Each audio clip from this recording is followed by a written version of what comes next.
बिहार राज्य प्रारंभिक शिक्षक संघ के आह्वान पर सूबे के सभी सरकारी प्रारंभिक, मध्य, उच्चतर माध्यमिक विद्यालयों में शिक्षकों ने अवकाश रद्द करने के शिक्षा विभाग के आदेश का प्रति जलाकर विरोध प्रकट किया। इसी कड़ी में बेगूसराय जिले के सभी विद्यालयों में आदेश के प्रतीक को जलाया गया। पर्चा दहन में सरकार के तुगलकी फरमान के विरुद्ध शिक्षकों का गुस्सा चरम पर दिखा। मौके पर विद्यालय साकेत सुमन ने कहा कि पर्व त्योहार में बच्चों का उत्साह चरम पर होता है और उन्हें विद्यालय आने हेतु बाध्य करना मानसिक प्रताड़ना देने के समान है। यह बच्चों को अपने संस्कृति और रीति रिवाज मनाने से वंचित करने का षड्यंत्र एवं बाल अधिकारों का हनन है, जो भारतीय सभ्यता संस्कृति के खिलाफ साजिश है।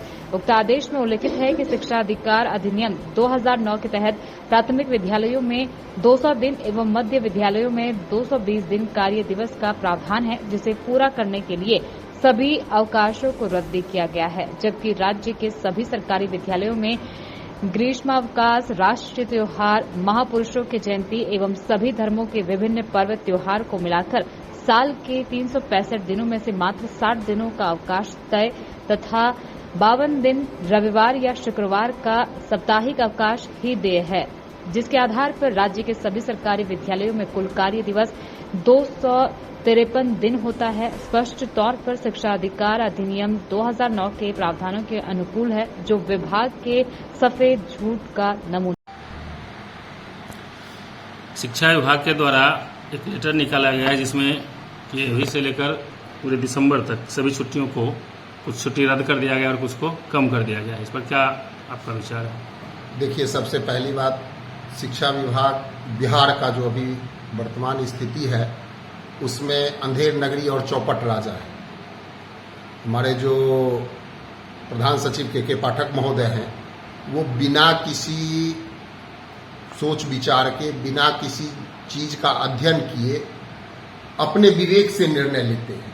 उन पर विभागीय कोई भी अधिसूचना, कोई भी नियम कानून जो विभाग के द्वारा निर्देशित है, उनको वो संचालित नहीं करते हैं। उनके दिलो दिमाग में जो बातें आ जाती हैं उसको वो लागू कर देते हैं। वर्तमान जो पत्र निदेशक माध्यमिक शिक्षा के द्वारा निकाला गया है, मुझे लगता है कि निदेशक माध्यमिक शिक्षा के द्वारा ना ही नई शिक्षा नीति का अध्ययन किया गया है और ना ही बिहार के जो शैक्षणिक छुट्टियों का कैलेंडर है या शिक्षण का जो दिन निर्धारित है, उनका अध्ययन उनके द्वारा किया गया है। मैं कह सकता हूं कि जानकारी के अभाव में या ज्ञान के अभाव में उनके द्वारा ये पत्र निकाला गया है। मैं जानकारी दूं आपके मीडिया चैनल के माध्यम से शिक्षा विभाग के उन तमाम पदाधिकारियों को जो स्वयं को स्वयंभू समझ लिए हैं कि जो भी वो कहेंगे वही लागू होगा। वर्ष 2022 में भी 235 दिन विद्यालय का संचालन हुआ था और इनका प्रमाण उनके कार्यालय में मौजूद तमाम विद्यालयों का U-DAIS प्रपत्र पड़ा हुआ है। 2023 में भी अगस्त, आज 31 अगस्त है और 31 अगस्त तक 175 दिन विद्यालयों का संचालन हो चुका है। और अगर पुरानी छुट्टी के कैलेंडर को माना जाए तो पुरानी छुट्टी के कैलेंडर को हटा दिया जाए तो अभी भी 81 दिन विद्यालयों का संचालन होना बाकी है, 81 डेज। और इन दोनों को अगर मिला दिया जाए तो अगर सब कुछ सही रहता है तो 256 दिन विद्यालयों का संचालन होता है। और उनके ही कथनानुसार अगर नई शिक्षा नीति में 6 to 8 का विद्यालय 220 दिन संचालित होता है तो हमारे पास 256 दिन अभी भी बचा हुआ है, विद्यालय संचालन पूरा हो जाता है। अगर किसी प्रकार की आपदा वगैरह भी आती है तो वो आपदा 1 महीने से अधिक की नहीं होगी।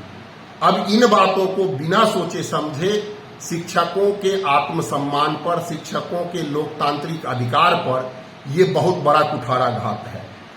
एक दो पंक्ति है कि सरकार जो पानी में आग लगाने चली है, तो यहाँ पानी भी, जो सागर भी है, वो भी प्यासा बैठा हुआ है कि उस पूरे आग को निगल जाने के लिए। मैं स्पष्ट शब्दों में कहना चाहता हूं कि तमाम शिक्षक संगठन से जुड़े हुए लोग और तमाम शिक्षक खुद को तैयार करें और ये जो आला अधिकारी जो अनाप शनाप बयान निकालते हैं वो भी स्वयं को तैयार रखें। अब संघर्ष इस तरह के पत्र के बाद आर पार का होगा और हम तमाम शिक्षकों की इसमें निर्णायक भूमिका होगी, क्योंकि जब तक हमारा लोकतंत्र जिंदा है तभी तक हम जिंदा हैं और ये हमारे लोकतंत्र की हत्या है और हम किसी भी कीमत पर शिक्षकों के लोकतंत्र की हत्या को कतई बर्दाश्त नहीं करेंगे। आज विद्यालयों में संघ के आह्वान पर आदेश की प्रति जलाई गई है, आप लोगों का मुख्य मांग क्या है? देखिए, सबसे बड़ी बात यह है कि कोई भी हमारी सिर्फ एक ही बात का मांग के रूप में मैं कहना चाहता हूं कि हमारा जो नियमावली कहता है, उस नियमावली के आलोक में हम तमाम शिक्षक सूबे बिहार के अंतिम पायदान पर खड़े बच्चों को शिक्षण कार्य करने में अपने आप को पूरी तरह से तत्पर रखते हैं।